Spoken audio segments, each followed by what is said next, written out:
가니라. 아멘. 예, 오늘은 이 6번째 시간이고요. 제목은 남은 인생은 불꽃처럼입니다. 남은 인생은 불꽃처럼. 역사를 보고 인생사를 들여다보면 인생을 불꽃처럼 살다간 이들이 있죠. 그리고 성경을 보다 봐도 많은 지면을 할애하여 등장하지는 않지만 불꽃처럼 인생을 살았던 인물들이 덜어 있습니다. 그 중에 한 명을 꼽으라고 한다면 저는 오바댜를 선택하겠습니다. 제 막내 아이를 기도할 때 하나님 이 아이가 오바댜처럼 살게 해주세요라고 기도해요. 그러니까 저한테는 오바댜가 매우 매력적인 인물로 다가온다는 의미겠죠. 오늘은 불꽃처럼 살았던 오바댜를 보면서 무더위로 지친 또 코로나로 지친 영육이 시원케 회복되는 은혜가 있기를 소망해 봅니다. 이 오바댜라는 사람이 살았던 시대적 배경을 잠깐 이제 소개해 보고자 하는데요. 아합이라는 왕이 다스렸던 시기예요. 아합. 한번 들어보셨겠지만 아합과 이세벨은 다 한 번씩 들어보셨겠지만 오늘은 아합과 이세벨 시대적 배경과 이들의 어떤 행태, 우상들을 오늘은 이제 확실하게 한번 정리를 한번 해보겠습니다. 열왕기상 16장을 보면 성경 기자는 아합을 평가하는데 악한 왕이라고 평가합니다. 그런데 보통 악한 게 아니에요. 이 아합이 22년 동안 다스렸는데 이전의 모든 왕들보다 더 악하다 이렇게 얘기하고 있어요. 그런데 재미있는 것은 아합의 아버지가 오므리예요. 근데 오므리도 성경 기자가 이렇게 평가해요. 이전의 모든 왕보다 오므리가 제일 악하다 이렇게 평가를 해요. 그런데 얼마 가지 않아서 그 아들이 아버지보다 더 능가한 거예요. 그 악함에 있어서. 이 아들이 아버지를 역전한 겁니다. 이 오므리가 모든 왕들보다 가장 악했는데 아들 아합이 이제는 모든 왕들보다 더 악하다 이렇게 평가를 받고 있어요. 악이 아주 빠른 속도로 급속하게 진화되고 전파되고 전염되고 발전하는 것을 볼 수가 있죠. 그의 인생을 한마디로 요약하자면 그는 아주 악한 인생이에요. 뭘 얼마나 악했길래 이런 평가를 받나 하는 생각이 들죠. 그가 많은 악을 저질렀지만 특히나 여호와 하나님을 가장 진노케 한 악이 뭐냐면 열왕기상 16장 31에서 33절까지가 나와요. 16장 31에서 33절까지의 내용을 보면 하나님은 바로 그 점 때문에 아합을 가장 악하다 이렇게 칭하고 있는 거예요. 그 사람의 별칭이죠. 악한 왕. 아합이라는 사람이 어떤 인생을 살았는고 하니 아합은 이 시돈 국가라는 시돈 왕 엣발이라는 사람의 딸 이세벨과 결혼을 했어요. 그리고 그 여자가 가져온 우상신인 바알을 섬겨 예배하고 바알 신전을 세울 뿐만 아니라 바알을 위해서 제단까지 쌓았습니다. 그리고 아세라 상을 만들어 버려요. 엣발이라는 이 사람이 시돈 왕인데요. 엣발이라는 이름은 바알은 살아있다라는 뜻이에요. 참 이름을 소개하기가 불경스럽게 짝이 없지만 이들이 바알에게 얼마나 충성스러운 가문인가를 설명하기 위해서 이름의 의미를 한번 언급해 봤습니다. 역사가 요세푸스는 엣발이라는 사람이 제사장이었을 거라고 얘기를 합니다. 그러니까 엣발은 시돈 국가의 왕임과 동시에 바알을 위한 제사장이었다는 거예요. 그리고 그의 딸 이름이 이세벨인데 이세벨은 바알이 왕이다라는 뜻이에요. 또 어떤 학자는 이세벨 또한 제사장이었을 것인데 그는 여대제사장이었을 것이다. 여대제사장. 그러면 도대체 왜 이렇게 바알 신봉자들, 바알 숭배자들, 바알 열성분자들과 왜 사돈 관계를 맺고 왜 혼인 관계를 맺으려고 했나? 궁금해지죠. 굳이 왜 이렇게까지 해야 됐나? 시돈이란 나라는 강력한 무역 국가예요. 아합은 이 시돈과 국제 협력을 맺음으로써 상업적 이익, 경제적 안정을 꿰차려고 했던 거예요. 그래서 엣발의 딸 이세벨과 정략 결혼을 한 것입니다. 완전 제정신이 아니죠. 아무리 경제가 중요해도. 그러니까 이분은 근본 자체가 잘못된 사람이라고 할 수 있어요. 이세벨이 결혼해서 오죠. 혼자 옵니까? 이세벨이 예배하고 있는 바알의 우상도 같이 오죠.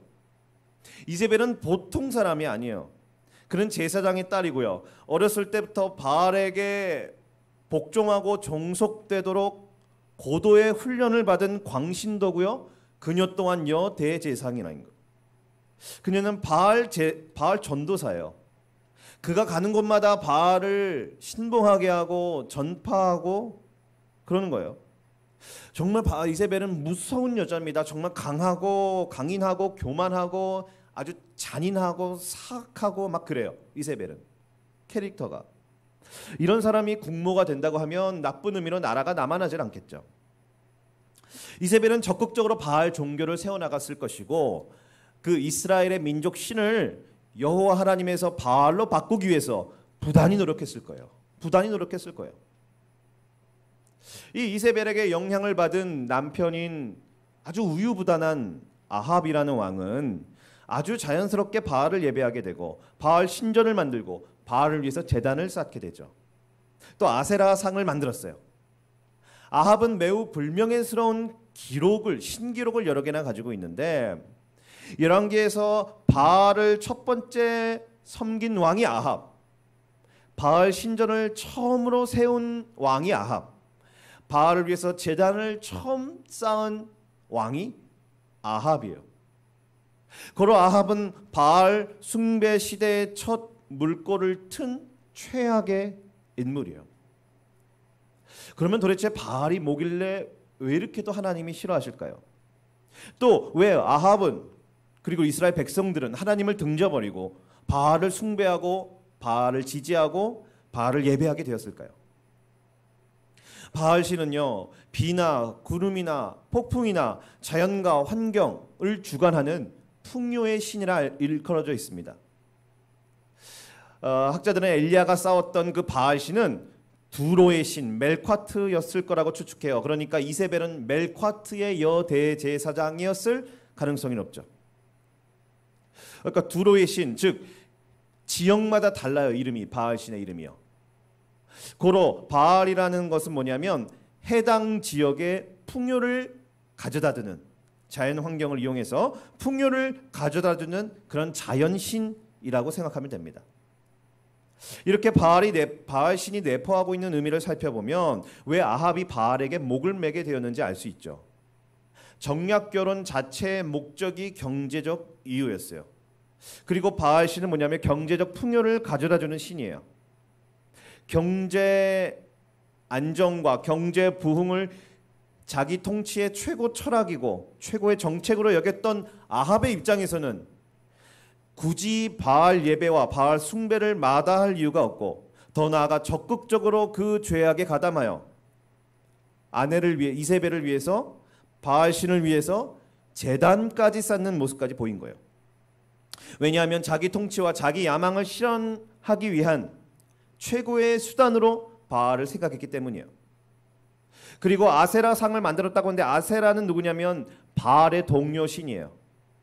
가나안 족속의 여신으로 알려져 있고 주로 바다의 여신으로 소개됩니다.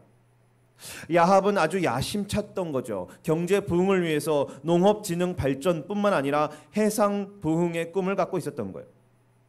육지를 주관하고 농업을 관장하는 바알 신만으로는 부족하고 저 해상을 관리하고 다스리는 아세라까지 자기가 끌고 와야 두 다리 뻗고 잘 수 있는 것입니다.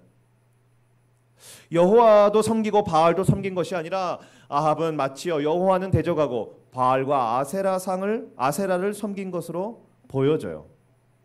하나님은 이렇게 자신의 경제적 야망을 위해서 막 나가는 아합을 보고 매우 불편해하시고 진노를 느끼게 되신 것이에요. 이스라엘의 모든 왕보다 가장 여호와를 노하게 한 것입니다. 왕이고 국모고 상황이 이런데 그 백성들이 하나님의 말씀을 순종하고 잘 따랐을 리가 만무하겠죠. 열왕기상 16장 34절에 보면 하나님이 하지 말라고 한 거, 여리고성 짓지 말라고 하나님이 하지 말라고 한 것을 또다시 그 경고를 무시하고 했다가 큰 코를 다치는 그런 모습을 보게 돼요. 그러니까 왕은 영적으로 아주 심하게 타락했고 그에 따라 백성들은 하나님의 말씀을 잘 먹지도 못하고 듣지도 못하고 말씀을 아주 가볍게 여기면서 불순종하며 살았던 그런 시대였어요. 하나님은 그래서 그것을 그냥 내버려 두지 않으시고 그 척박하고 어두운 곳을 완전 갈아엎으셔서 다시 한번 새로운 영적인 땅으로 바꾸시려는 하나님의 계획을 세우고 계시는 거예요. 열왕기상 17장 1절에 보면 길르앗에 우거하는 자 중에 디셉 사람 엘리야가 아합에게 말하되 내가 섬기는 이스라엘의 하나님 여호와께서 살아계심을 두고 맹세하노니 내 말이 없으면 수년 동안 비도 이슬도 있지 아니하리라 하니라. 엘리야가 한 가지를 선포하는데 그것은 가뭄입니다. 이른 비가 10월에서 11월, 늦은 비가 3월에서 4월 정도에 내리는데 이때 이슬조차도 내리지 않겠다고 지금 선포하는 거예요. 하나님이 이들을 심판하신과 동시에 하나의 도전장을 내미시는 거예요. 왜냐하면 아합은요 바알이 비를 내린다고 믿고 있습니다. 그리고 아합은 그것을 전파하는데 선봉자였죠. 하나님은 당신만이 천지를 주관하는 참된 신임을 선포하고 드러내시는 거예요. 아합의 가장 민감한 부분이 건드려진 거죠. 자기가 절대적으로 신봉하고 비를 내려준다고 믿고 있는 그 바알이 허상이라는 사실을 알려준 셈이고 자신이 제1공약으로 추진하고 있는 그 경제 번영에 엄청난 타격이 있을 거다라고 이야기를 듣는 거예요. 아합의 입장에서는. 그러니까 아합의 입장에서 보면 어떠냐면 도저히 가만히 있을 수가 없는 상황이에요. 굉장히 적개심을 품고 분개심을 품었을 상황이에요. 따라서 엘리야에게는 생명의 위협이 있을 수도 있는 거예요. 그래서 하나님은 2절 바로 17장 2절부터 해서 엘리야를 다른 곳으로 도망을 시키세요. 그래서 엘리야는 이제 사르밧에 머물게 되고 땅에는 하나님의 경고대로 또 엘리야의 경고대로 엘리야의 선포대로 가뭄이 시작됩니다. 이른 비고 늦은 비고 일철 내리지 않게 되는 거예요. 그리고 나서 시간이 한참 흐른 후에 하나님이 다시 비를 내리시겠다고 하십니다. 열왕기상 18장 1절에 보면 마른 날이 지나고 제3년에 여호와의 말씀이 엘리야에게 임하여 이르시되 너는 가서 아합에게 보이라. 내가 비를 지면에 내리리라. 하나님이 이들에게 가뭄도 주시고 하나님이 이들에게 비를 내리시는 분이시라는 것을 이제 하나님은 보이시겠다 하십니다. 그래서 이제 어떻게 되냐면 엘리야가 아합을 만나야 되잖아요. 하나님이 엘리야에게 아합을 만나라고 했으니까 엘리야가 그래서 아합을 만나야 되는데 엘리야가 아합을 만나러 가는 그 도중에 오늘의 주인공 오바댜라는 사람을 만나게 돼요. 오바댜라는 사람을 통해서 엘리야가 아합을 만나게 되고 바알 선지자 450대 1의 그 유명한 대전투를 벌이게 되고 결국에는 승리하는 역사를 만들어내요. 그러니까 오바댜라는 사람이 하나님의 역사를 만들어내는 데 있어서 마치 징검다리와도 같은 역할을 하는 거예요. 오바댜, 그에 대해서 좀 알아보겠습니다. 오바댜. 그가 이 징검다리로서 귀하게 쓰임받는 데는 이유가 있습니다. 열왕기상 18장 3에서 4절을 제가 다시 한번 읽어보면 오바댜가 누구냐면 아합이 왕궁 맡은 자 오바댜를 불렀으니 이 오바댜는 여호와를 지극히 경외하는 자라. 이세벨이 여호와의 선지자들을 멸할 때 오바댜가 선지자 100명을 가지고 50명씩 굴에 숨기고 떡과 물을 먹였더라. 그러니까 오바댜가 어떤 사람인고 하니 첫 번째는 왕궁 맡은 자예요. 왕궁 맡은 자.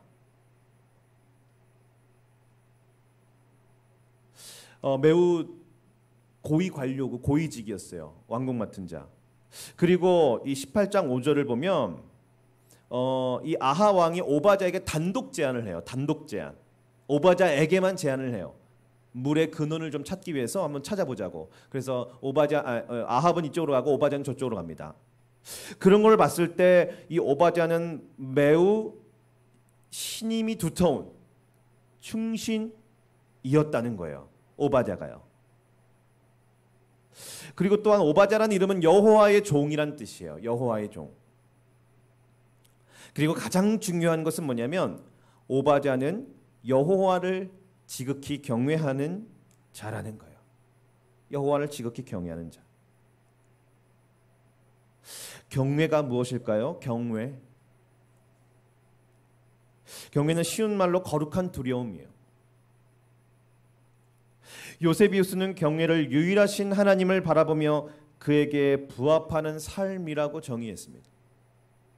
유일하신 하나님, 하나님만을 바라보며 그 하나님께 부합하는 삶을 살아드리는 것, 그것이 경외라고 그러는 거예요. 요세비우스는. 하나님을 경외하는 것은 고로 하나님을 두려워하며 하나님만을 바라보며 그에 합당한 삶을 살아가는 것이라고 할 수 있겠죠. 여호와를 경외하는 자답게 오바댜는 합당한 일을 감당하였어요. 그것은 뭐냐면 이세벨이 여호와의 선지자들을 멸할 때 100명씩 숨겨가지고 50명씩 굴에 숨기고 떡과 물을 주었다는 거예요. 경외란 자기 몰입이 아니에요. 자기의 주관적인 생각과 판단이 아니에요. 경외란 다른 이들의 생명을 살리는 거예요. 생명과 직결되어 있는 겁니다. 그것이 바로 하나님 앞에 합당한 삶이라는 거예요. 이세벨이 여호와의 선지자들을 죽이려고 그러는데 왜 이세벨은 굳이 여호와의 선지자들을 죽이려고 그랬을까요? 왜 굳이? 그것은 뭐냐면 이세벨이 바알을 국교로 만들려고 했다는 거예요. 바알만을 종교로 삼고 바알만을 숭배하는 국가를 꿈꿨다는 거예요. 그 꿈에 가장 방해가 되는 사람들은 바로 여호와만이 참된 신이라고 외치는, 바알은 거짓이라고 외치는 여호와의 선지자들이었다는 거예요. 오바댜는 현실 정치의 가장 한복판에 있었어요. 그 누구보다도 아합과 이세벨과 가장 가까운 지근거리에 살았고 활동하였습니다. 바알 숭배가 버젓이 벌어지며 우상과 타락이 난무하는 그 한복판에서 그는 자신의 마음을 지키고 신앙을 지켰는데 그것은 바로 여호와를 지극히 경외하였기 때문이에요. 아주 사악하고 폭압적인 아합과 이세벨보다 여호와 하나님을 더 두려워한 것이에요. 더 의식한 것이에요. 그래서 당시 가장 위험천만하다고 할 수 있는 그 일, 여호와의 선지자들을 보호하는 일을 자처하고 그들의 생명을 보존시켰어요. 하나님 편에 서서 하나님이 사랑하시는 사람들을 섬겼어요. 그들의 생명을 살렸어요. 이것이 바로 여호와를 지극히 경외하는 자의 삶인 것이에요. 경외는 어떠한 상황에서도 하나님의 사람들의 생명에 관심을 두고 그 생명을 살리는 데 힘쓰는 것이에요. 요한복음 10장에서 예수님은 어떻게 소개가 되고 있습니까? 예수님은 선한 목자로 소개되고 있어요. 선한 목자. 자기의 생명을 들여서 양들의 생명을 살리는. 그가 어떤 사람이고 오바댜가 어떤 사람이고 어떠한 삶을 살았는가 소개하는 내용은 매우 짧아요. 2절밖에 되지 않아요. 하지만 알 수 있어요. 매우 짧은 구절에서 그의 인생은 정말 불꽃 같은 삶이었다는 것을 알 수 있어요. 불꽃 같은 삶은 길고 짧은 게 중요한 게 아니에요. 짧더라도 어떠한 삶을 살았는가가 중요합니다. 그는 진정 자신을 거룩한 산 제사로 불태우는 불꽃 같은 삶을 살았다는 거예요. 비결은 무엇입니까? 여호와를 경외했다는 것이고 여호와를 지극히 경외했다는 거예요. 그래서 하나님의 사람들을 살렸다는 거예요. 단 한 번뿐인 인생, 그리고 얼마 남지 않은 인생을 여러분 불꽃같이 살고 싶으십니까? 비결이 하나 있다면 그것은 여호와를 지극히 경외하는 것이에요. 시대가 열광하고 추종하고 있는 번영의 신을 외면하고 제껴두고 버려버리고 여호와를 더 두려워하고 의식하고 그분의 여호와의 법도를 따라 사는 것이에요. 그것은 뭔가 하니 세상이 무가치하고 방해되고 외면하고 무시하고 짓밟으려고 하고, 하지만 하나님이 매우 사랑하시는 그 사람들을 생명을 사랑하고 관심을 가지고 돌보고 섬기는 것, 그것이 바로 불꽃 같은 삶인 것입니다. 18장 7에서 15절까지를 보면 엘리야와 오바댜의 이야기가 등장하는데 한 가지 특이한 점을 발견할 수 있어요. 엘리야가 오바댜 보고 아합에게 가서 이제 그 엘리야와 오바댜가 만나는데, 엘리야가 오바댜 보고 아합에게 가서 내가 여기 있다 말하라고 합니다. 그런데 오바댜가 아합이 엘리야가 있다고 하면 나를 죽이지 않겠냐고 연거푸 말해요. 당신 여기 있는 거 알리면 난 죽지 않겠냐고요. 이것을 일컬어 뭐라고 하냐면 확인사살이라고 하는 거예요. 확인사살. 확실하게 증명이 됐다 이 뜻이에요. 뭐가 확실하게 증명이 됐냐면 오바댜가 겁쟁이라는 거예요. 오바댜가 겁쟁이라는 거예요. 아 뭐야 오바댜라고 좀 이야기가 좀 싱거워져야 돼요. 뭐야 오바댜, 이거 별거 아니네. 아니 자신의 생명을 걸고 그 일을 감당하려니 지금 이 오바댜의 모습은 뭐지? 그러니까 오바댜는 담력이 강한 자가 아니라는 거예요. 남들보다 뛰어난 용맹성을 가진 자가 아니에요. 오바댜는 강심장이 아니에요. 오바댜가 담력이 강하고 감심장이고 용감해서 그 일을 감당한 게 아니라는 거예요. 이유는 하나요. 여호와를 지극히 경외했기 때문이에요. 여호와를 지극히 경외했기 때문에 모든 두려움과 그 모든 상황들이 다 극복이 되더라입니다. 오바댜의 이 어설픈 반응과 모습들이 기록되지 않았더라면 오해할 뻔했어요. 아 오바댜가 아주 담력이 강하고 강심장이고 아주 담대하고 용맹해서 그가 그렇게 아주 자신만만하게 그 위험천만한 일을, 누구도 못하는 그 일을 했구나라고 오해할 뻔했어요. 아니 그건 오바댜니까 가능하지라고 오해할 뻔했어요. 그러나 그것이 아닌 거예요. 오바댜는 지극히 평범한 사람이고 특정한 상황 앞에 서면, 누구라도 두려워하는 그런 특정한 상황 앞에 서면 오바댜 또한 자기 목숨 잃을까봐 두려워할 수밖에 없는 그런 연약한 사람이라는 거예요. 오바댜가. 그 연약한 사람이 여호와를 경외하다 보니 담력이 생기더라입니다. 담대함이 생기더라예요. 여호와께서 기뻐하시고 원하시는 뜻이 눈에 훤히 보이게 되고 여러 위험 요소가 도처에 깔려 있음에도 불구하고 자신은 너무나도 연약하지만 그 위험천만한 일, 여호와의 선지자들을 보호하는 일을 감당했더라예요. 이 오바댜는 매우 특별한 부르심을 받은 자가 아니에요. 오바댜는 특정한 지역에 가서 선교하라고 선교지로 나간 게 아니에요. 자신의 그냥 현재 위치에서 감당한 거예요. 권력의 최상층부에 있으면서 자신이 누리고 있는 그 지위와 권한을 만족한 것이 아니고 하나님의 나라를 만족한 것이죠. 그래서 자신이 가지고 있는 권한으로 하나님의 사람들을 섬긴 거예요. 말이 100명이지요. 여러분 100명을 한번 섬겨 보셨습니까? 100명에게 장소를 제공해주고 음식을 공수해주고, 이것은 보통 일이 아닌데 더군다나 그 일은 비밀리에 해야만 하는 불법의 일이었어요. 들키면 큰일 나는, 여호와의 선지자들만 죽을 뿐만 아니라 그 일을 추진하고 진행하고 주도한 그 오바댜 자신에게도 생명이 위태로울 수 있는 그런 상황이었다는 거예요.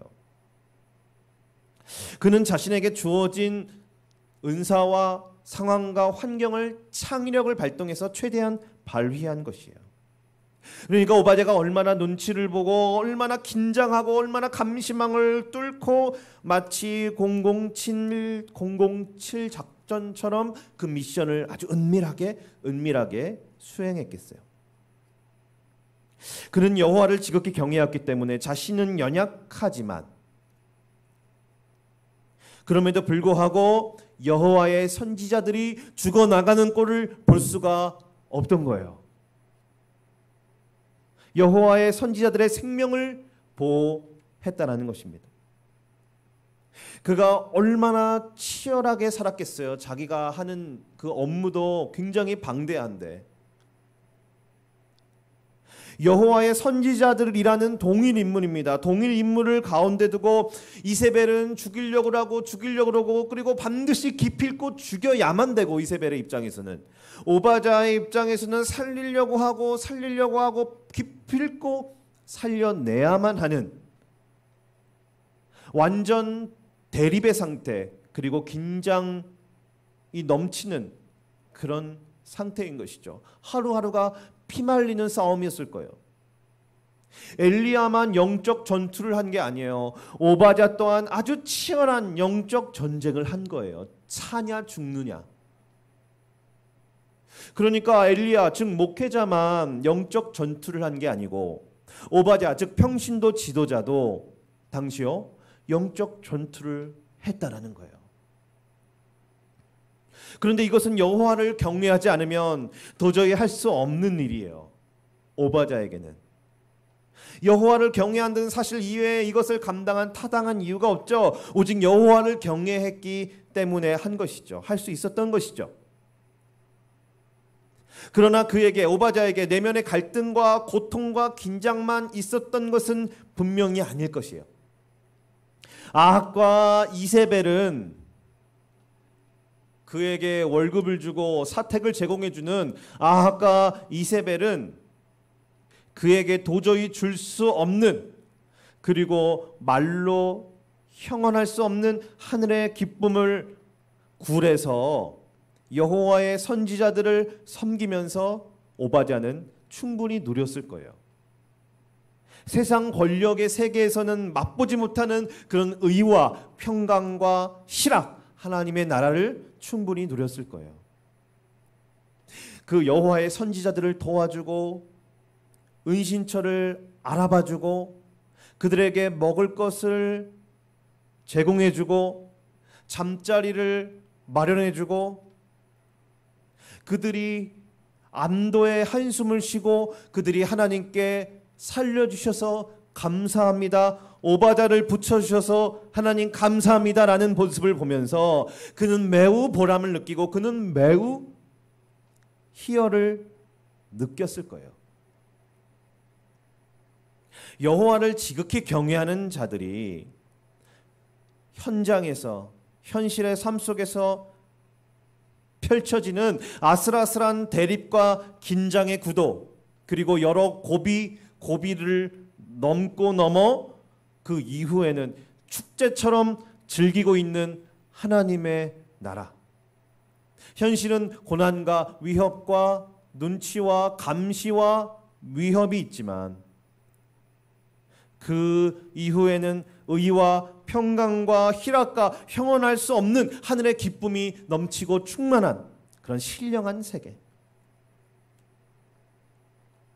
강한 치열함이 있지만 영적 전쟁에 치열함이 있지만 그 치열함 잠시 이후에는 곧바로 낭만이 있고 여유가 있고 담소가 넘치는 아름다운 하나님의 나라로 여러분들을 초대하기 원합니다. 그의 삶은 너무나도 짧게 소개가 되었지만 그는 분명히 뜨겁게 활활 차오르는 불꽃 같은 삶이었어요. 우리 주변에 불꽃 같은 삶을 살고 있는 한 여인을 제가 소개할게요. 선교사이고요. 사회복지가이고 또 선교단체 미랄이라는 곳에서 일하시는 김혜영 씨를 소개합니다. 김혜영 씨. 이분이 어떤 분이냐면 태어났는데 3일 만에 할아버지가 왜 딸이냐고 역정을 내셔가지고, 그래서 그 아버지가 분을 못 이겨서 이 딸을 어린 여자 3일 태어난 지 3일 만에 이 딸을 내던져 버려요.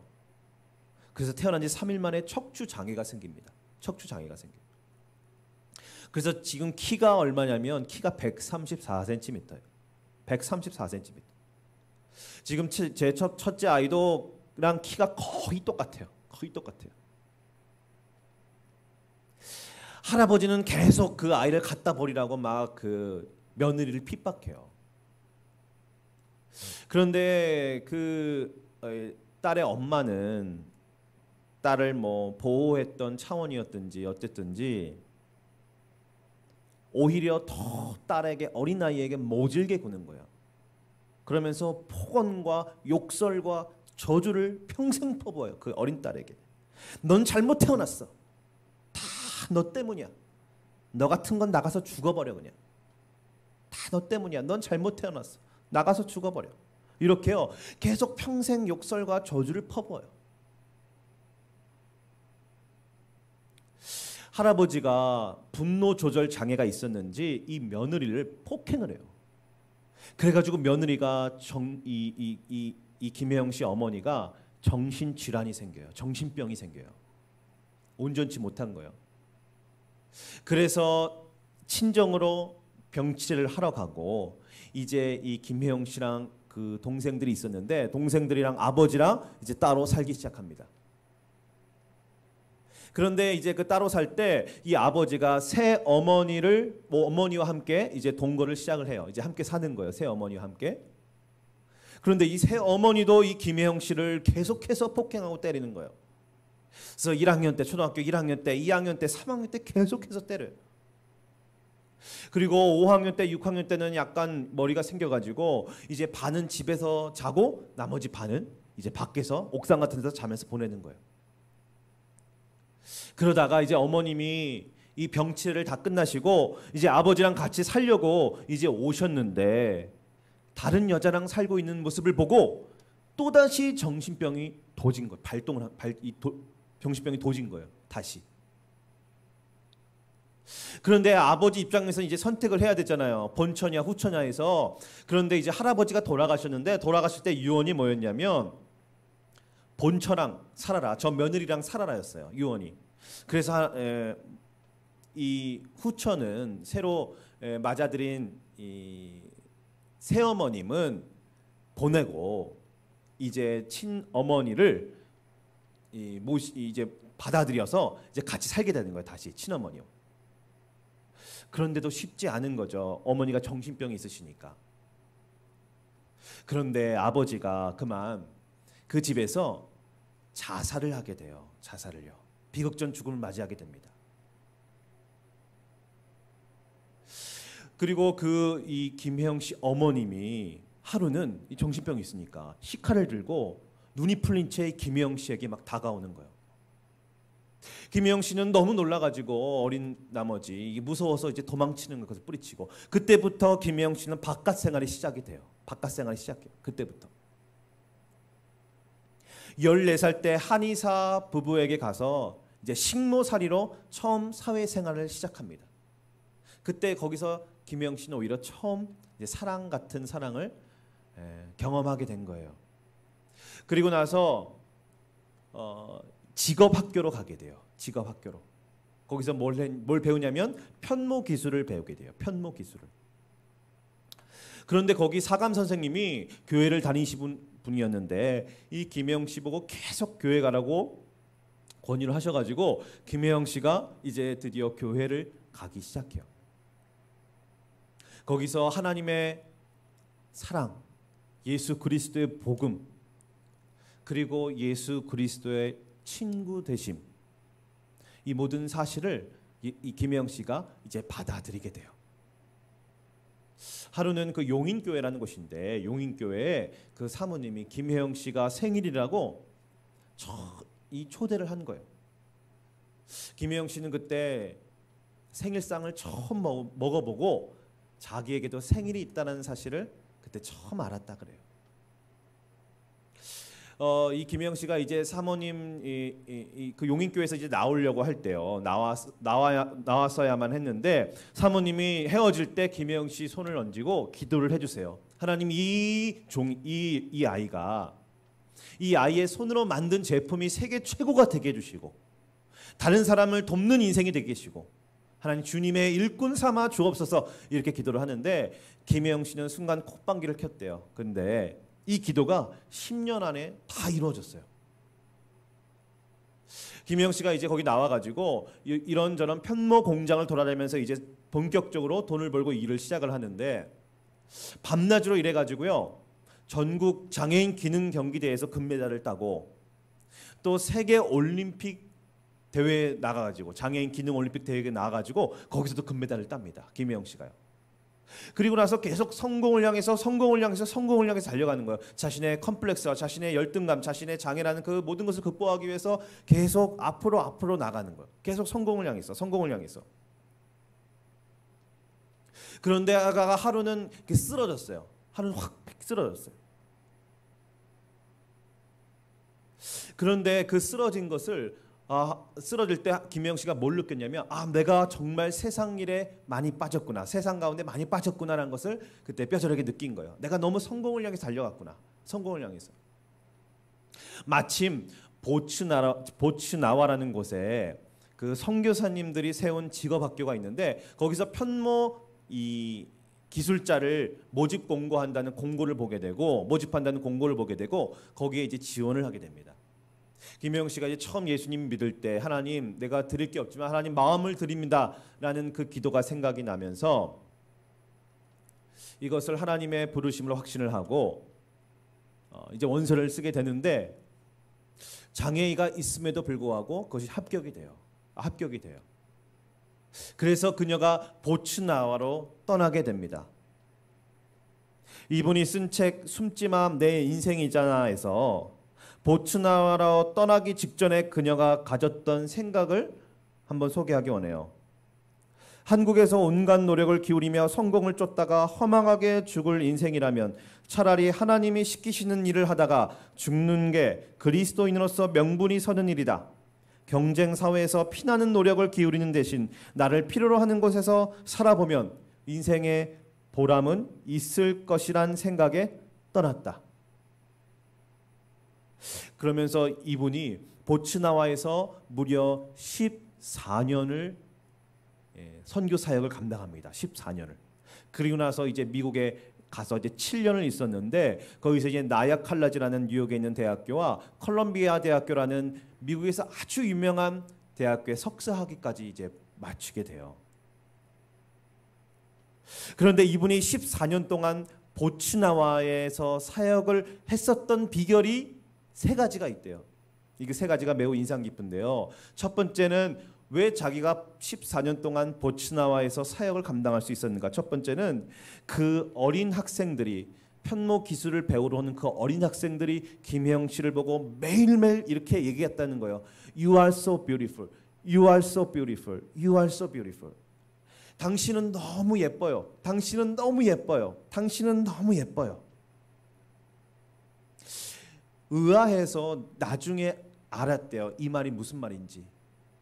그 아이들은 자기한테 이렇게 얘기해주고 있다는 거예요. 그래 알아. 너 못생긴 거 알아. 너 장애가 있는 거 알아. 너 몸이 불편한 거 알아. 너 부족한 거 알아. 너 아픈 거 알아. 그럼에도 불구하고 너 우리한테 와주었잖아. 그래서 너 You are so beautiful 이 뜻이라는 거예요. 두 번째 비결은 뭐냐면 이 학교가 재정이 부도가 나가지고 이제 다시 한국으로 돌아갈 상황이었대요. 그 돌아가려고 하는데 아이들이 이제 3, 4, 5 모여가지고 김혜영 씨한테 오는 거예요. 오면서 제발 떠나지 말라달라고 애걸복걸을 하는 거예요. 여기 남아서 제발 자기들한테 이 기술을 좀 알려달라고 이렇게 애걸복걸하는 거예요. 간절히 애원하는 거예요.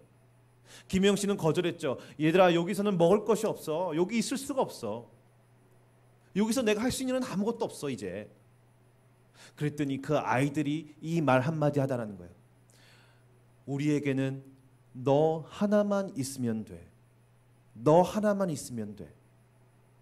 이게 두 번째 비결이었어요. 이 아이들의 그 말 한마디, 너 하나만 있으면 돼. 세 번째는 뭐냐면 떠나려고 할 때 하나님이 김혜영 씨의 마음 가운데 이렇게 말씀하시는 거예요. 혜영아, 나와 함께 살자 여기서 라는 하나님의 그 음성. 하나님이 학교를 짓자, 복음을 전하자, 무슨 일을 하자라고 말씀하지 않고 혜영아 나와 함께 여기서 살자 라고 말씀하시는 그 성령의 음성. 이 세 가지 연유로 김혜영 씨는 14년을 보츠나와라는 곳에서, 보츠나와가 어디냐면 남아프리카 공화국 있잖아요. 그 아프리카에 남아프리카 공화국 바로 위에 있는 작은 나라예요. 보츠나와. 거기서 14년을 사역할 수 있었어요. 그녀는 오늘 말씀에 비추어 봤을 때 불꽃 같은 삶이에요.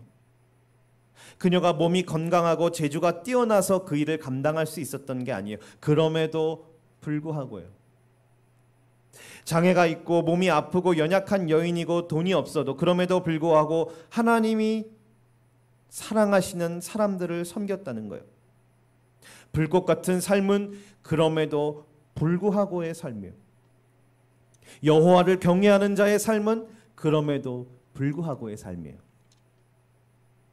또한 그녀의 말에 주목할 필요가 있습니다. 초경쟁 사회에서 더 성공하고 더 이기고 더 벌기 위해서 사는 그런 인생의 굴레에서 벗어나서 자기 자신을 필요로 하는 영혼들이 있는 곳으로 간다라는 거예요. 바로 그것이 불꽃 같은 인생인 거예요. 하나님 앞에 불꽃 같고 초점이 분명한 인생은 열심히 살고 바쁘게 살고 일 중독에 빠져 살고 경쟁하고 이기려고 하는 것이 아니고 앞만 보고 달린다고 그것이 다 불꽃 같은 삶이 아니고, 불꽃 같은 삶은 분명한 하나님의 나라를 향한 초점이 있어요. 방향이 있어요. 흐리멍텅하지 않고 초점이 없지 않고 분명한 표대가 있고 초점이 있다는 거예요. 남들과 비교하는 것이 아니고 세상과 비교하는 것이 아니고 자신을 필요로 하는 것에 자기 자신을 헌신하는 거예요. 그리고 그럼에도 불구하고 하는 것이에요. 불꽃 같은 인생, 여호와를 경외하는 인생은 그럼에도 불구하고요. 오바자는 두려움이 있어도 아합의 정권과 이세벨의 위협이 시퍼렇게 살아 있어도 그는 보통의 평범한 사람이어도 그럼에도 불구하고 그 일을 감당했던 것처럼 우리 김혜영 선교사님은 가진 게 없고 아프고 힘들고 연약하고 재정의 문이 닫혀 버릴 때에도 그럼에도 불구하고 하나님이 사랑하시는 하나님의 사람들과 함께하고 그들을 돌보고 그들을 섬겼다는 거예요. 섬겼다는 거예요. 그녀는 숱한 고난과 역경을 이겨낸 힘의 비결에 대해 이렇게 말합니다. 자신의 삶을 고유하게 만들어내면 거기에 대적할 사람이 없다. 자기만의 인생을 만들어내는 사람은 이길 수가 없는 법이다. 이 말은 저는 어떻게 들리냐면 자신만의 독창성을 개발하라. 제가 다윗을 소개하면서 사울과 비교하면서 다윗을 소개하면서 누차례 강조했던 부분이에요. 불꽃 같은 삶, 초점이 분명한 삶은 고유한 독창성과 매력이 있다는 거예요. 세상이 따라할 수 없는 매력이 있다는 거예요. 134cm의 여성이고 장애인인 이 김혜영 선교사님을 누가 감히 무시할 수 있겠어요? 지금은요. 이분이 완전 유명한 인사가 됐고요. 이분이 쓴 책들은 베스트셀러가 됐고 이분이 청와대도 가게 되고 현지에서는 말할 수도 없이요. 뭐 고위 관료직들, 현지 전문가들, 선생님들 다 김혜영 씨를 칭찬하는 거예요. 왜냐하면 김혜영 씨를 보면 진위를 의심할 필요가 없다는 거예요. 몸이 아픈데도 불구하고 여기까지 왔다는 것은 우리한테 뭘 얻어가려고 하는 것이 아니라 우리를 진심으로 사랑하려고 있는 거라. 의심할 필요가 없다고. 신약에서는 이렇게 말합니다. 야고보서 1장 27절에 보면 하나님 아버지 앞에서 정결하고 더러움이 없는 경건은 곧 고아와 과부를 그 환난 중에 돌보고 또 자기를 지켜 새 속에 물들지 아니하는 그것이니라. 자기를 지켜야죠. 마음이 더러워지면 바로바로 돌이키고 회개해야 돼요. 서울만 가더라도 막 정신이 없어가지고 돌아오면 다시 마음을 잡아야 돼요. 양평에 살 때는 양평 바깥만 나가면 너무 정신이 없어가지고 돌아오면 다시 마음을 다 잡아야 돼요.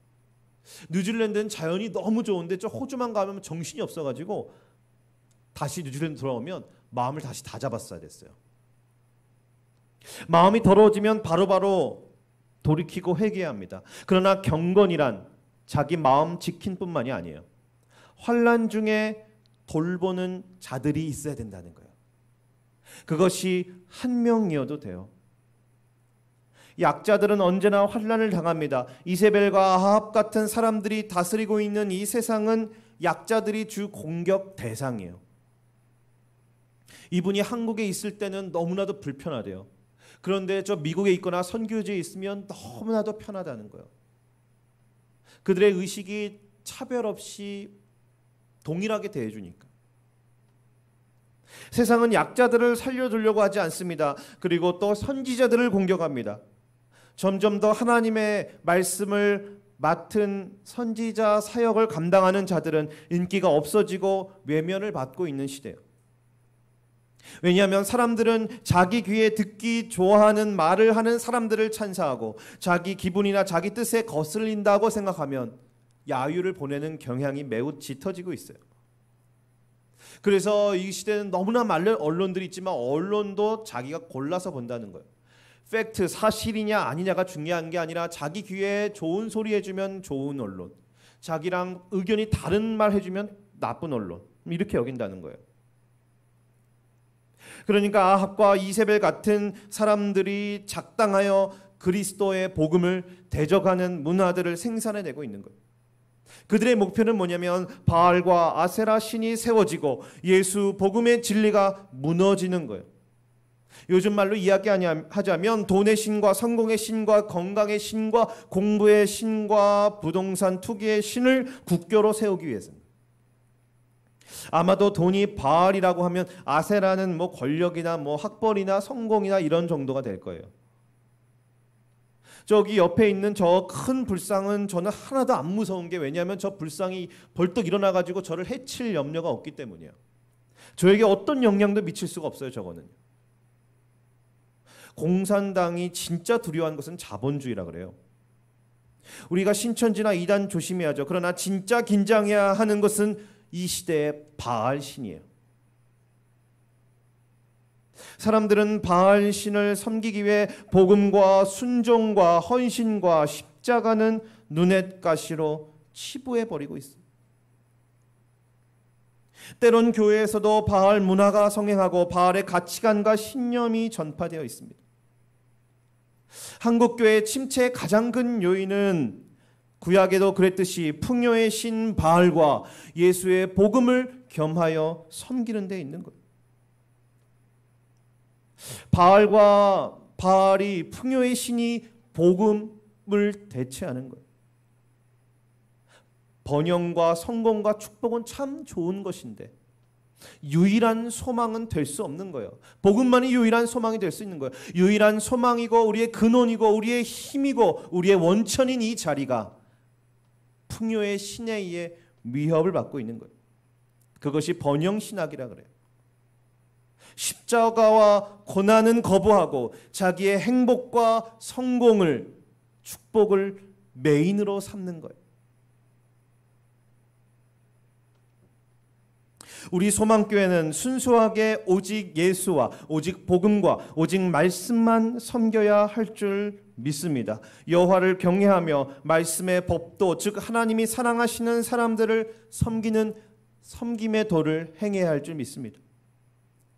예수님이 세 가지 부류를 섬기라 그랬어요. 하나님이 사랑하시는 사람들 세 가지 부류. 첫 번째는 선지자를 영접하는 자는 선지자의 상을 받을 것이요 의인을 영접하는 자는 의인의 상을 받을 것이요 지극히 작은 자에게 냉수 한 컵 주는 자라도 그는 결탄코 상을 잃지 아니하리라. 세 가지 부류예요.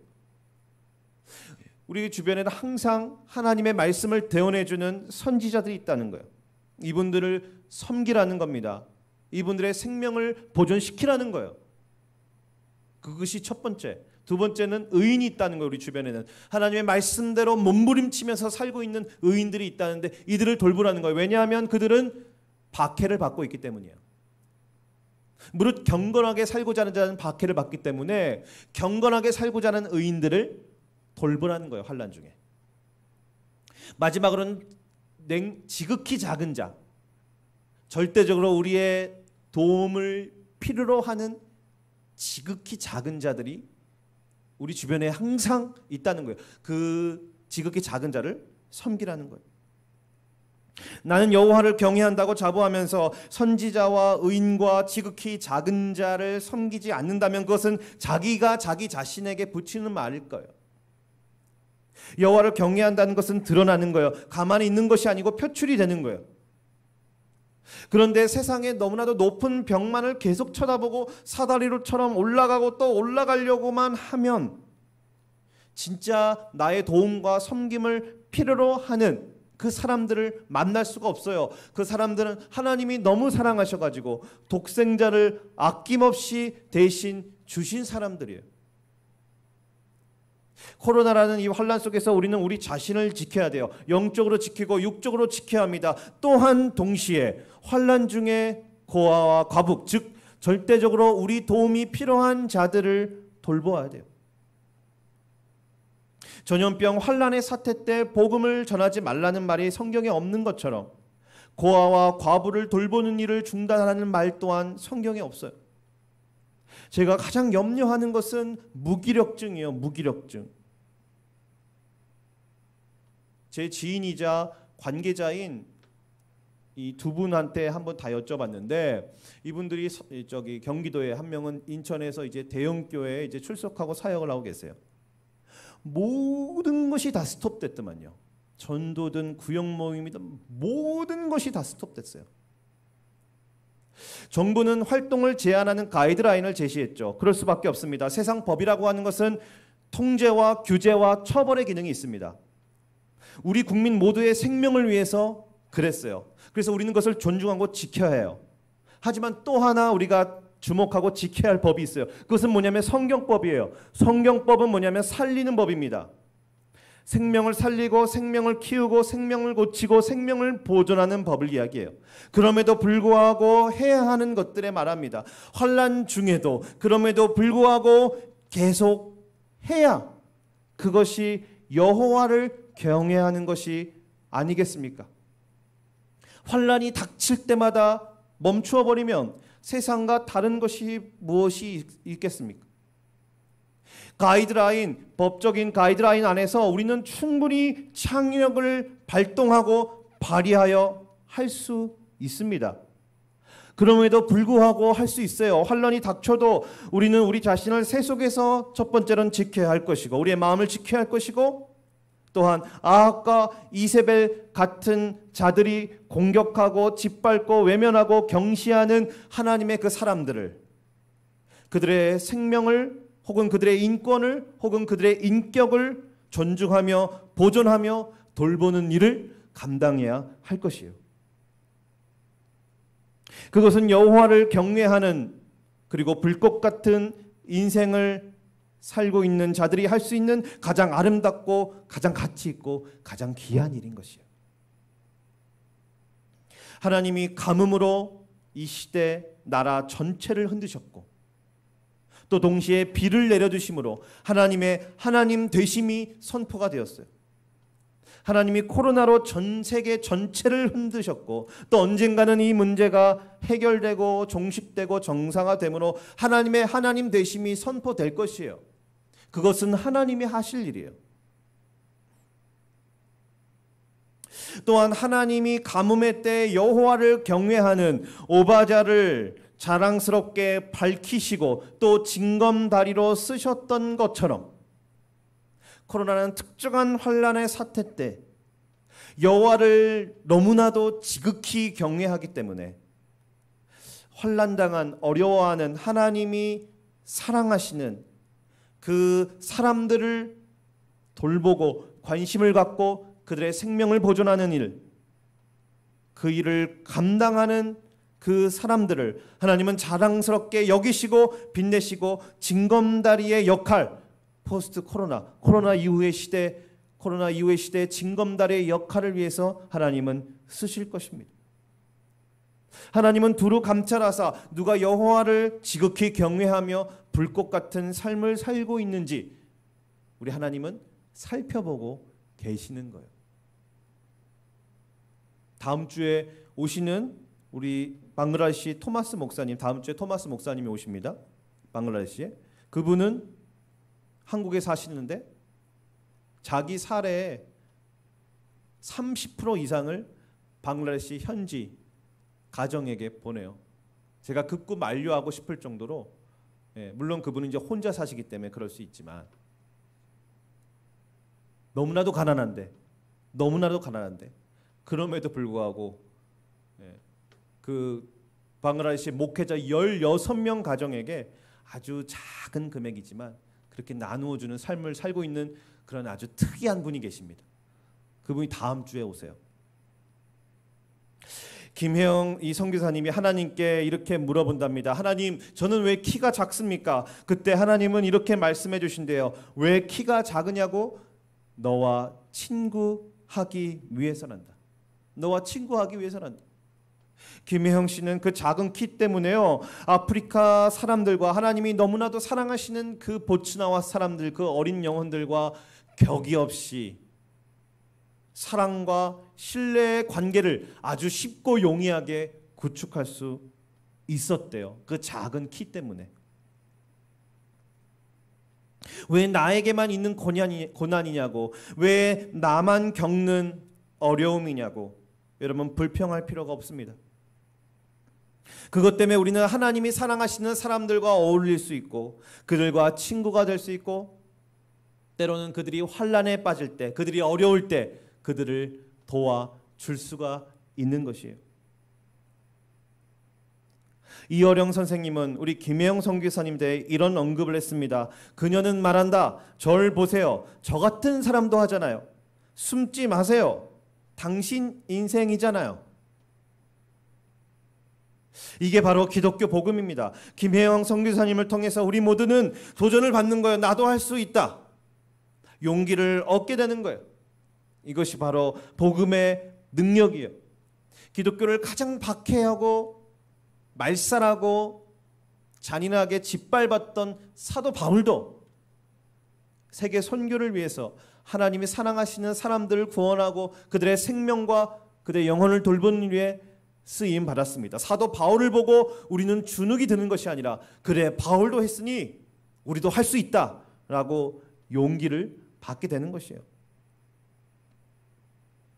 김혜영 씨의 남동생이 김혜영 씨를 따라, 선교사님을 따라 보츠나로 와서 사역을 하는데, 거기에 온 단기 선교로 온 어느 교회 한 자매님과 결혼을 합니다. 남동생이요. 그리고 함께 사역을 하고 아이를 낳는데, 하루는 그 올케가 차를 몰고 가다가 차 전복 사고가 나요. 전복 사고가. 그래서 올케는 죽게 되고 그 아이도 죽게 돼요. 김혜영 선교사님은 훗날 올케 옆에 묻히고 싶다 그래요. 그 올케도 매우 짧지만 불꽃 같은 삶을 살다가 간 것이에요. 여러분, 코로나 시대 그리고 그 이후의 시대, 우리는 이런 목표를 삼아봤으면 좋겠습니다. 얼마 남지 않은 짧은 내 인생, 불꽃처럼 하나님 앞에 살아드리는 그런 인생 살아보겠노라. 가진 게 없고 몸이 아프고 힘들고 배운 게 없어도 그럼에도 불구하고 하나님이 사랑하시는 그 사람들을 섬기는 인생을 살아보겠노라. 우리 역사신학자 칼 트루먼의 고백으로 말씀을 마칩니다. 기독교의 자유는 우리 자신의 권리를 주장하는 것이 아니라 우리가 어디에 서 있든 그 자리에서 다른 사람들을 섬기는 데서 펼쳐져 나온다는